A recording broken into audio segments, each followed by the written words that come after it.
Merry Christmas from the North Pole. We're going to read a few of your Christmas letters that you sent in, and we're so thankful you did that. Dear Santa, for Christmas, I want an iPad, a cowboy hat, a new game for an Xbox 360, and a new gun, and a new Legos, guys. Dear Santa, I love you, Santa. I love you too, honey.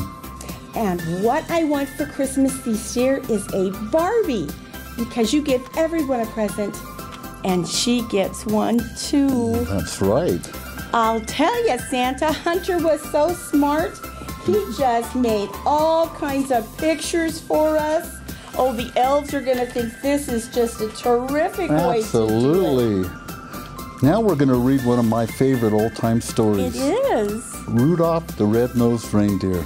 We wish you all a very Merry Christmas and a Happy New Year. Make sure you go to bed early. And we're still watching, so you be good and mind your parents and love each other. And do something kind to one another. Thank you. Merry Christmas. Merry Christmas.